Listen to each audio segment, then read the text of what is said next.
Welcome to Tales from the Pillow, a calm place for unsettling stories.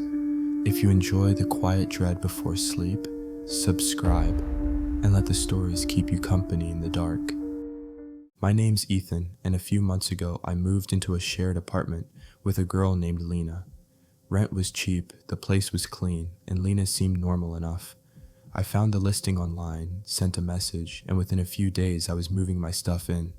Nothing strange, nothing out of the ordinary, except for one thing.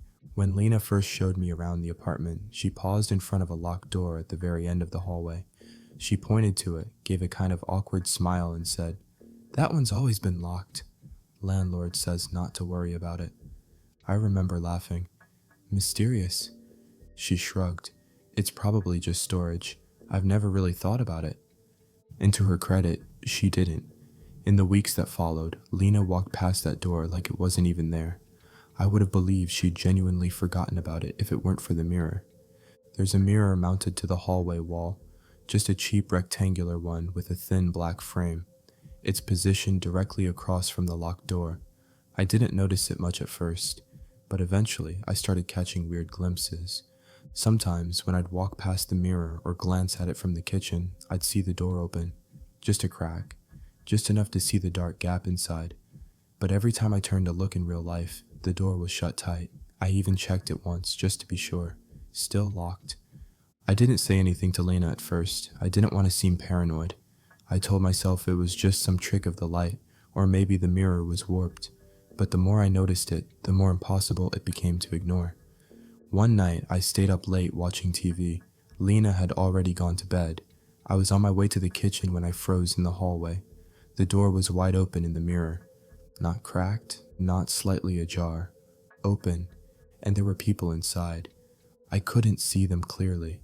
It was like looking at a reflection through fogged glass. But I swear I saw two people in that room, a man and a woman. They were sitting on a couch watching TV, their heads turned slightly in my direction, like they knew I was there. I spun around, nothing. The door was closed, the hallway was quiet.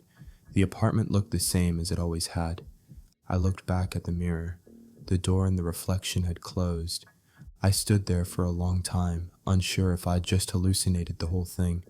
Eventually, I went back to my room and shut the door. The next morning, I asked Lena about the mirror. "Has it always been there?" She blinked, confused. "What do you mean?" "I mean, do you ever notice anything weird about it?" She frowned. "Like what?" I hesitated, like reflections that don't quite match reality. Lena laughed. "Are you asking me if it's a haunted mirror?" I shrugged, trying to play it off. "I don't know. It's just, sometimes I think I see the door open in it." Her face went still, just for a second, but I noticed. "I saw that once too," she said quietly, but I figured it was just my imagination. Neither of us said anything after that, not for a while.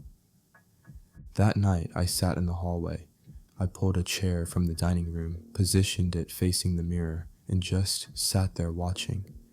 Hours passed. The apartment was quiet. Lena had gone to bed early. The hallway lights buzzed faintly overhead. I started to feel stupid. And then the door opened, not in reality, in the mirror. I leaned forward.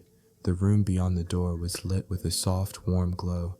I could see furniture now. Sofa, shelves, a standing lamp, a completely different layout than our apartment, and the people inside were clearer too. It was me and Lena. We were sitting on the couch, talking, laughing, drinking something out of mugs. We looked relaxed, comfortable, like we'd known each other for years, like we lived there. I stood up and approached the mirror. As I moved, the reflected version of me did not. He stayed seated, smiling at Lena. I reached out, not to the mirror, but to the real door. Still locked, I looked back. The alternate Ethan stood up too. He walked toward the mirror, slowly, calmly. He raised a hand and placed it against the inside of the mirror, right where mine was. I felt nothing, just cool glass, but it was like he was looking right at me. I stepped back, the reflection remained. Then Lena's voice called from her room. "Ethan, everything okay?" I turned. Yeah, sorry, just thought I saw something. When I looked back at the mirror, the door was closed again. The next few days were tense. I didn't tell Lena about what I saw, not fully. I just said I'd been having weird dreams. She suggested I take a break, maybe go see friends for a bit, but I couldn't leave, not without understanding what was happening. The door never opened in real life. I tried everything, tapping it, knocking, even asking the landlord, but he said what he'd always told Lena: "Don't worry about it." I started recording the mirror. I set up my phone on a tripod and filmed for hours. But every time I reviewed the footage, the mirror showed nothing strange, just reflections of the real hallway. Only I could see it. Eventually, I stopped sleeping. I sat in front of the mirror every night, watching, hoping the door would open again. And last night, it did. Only this time, the other Ethan and Lena weren't alone. The landlord was now there. Then the new Lena turned and stared at me through the mirror. She stood up and walked to the door. The others followed. They pressed their hands to the inside of the glass, like they wanted to come through, or like they wanted me to. I don't know what's behind that door. I don't know why the mirror shows me those things. But I do know one thing. It's not just a reflection, it's a window.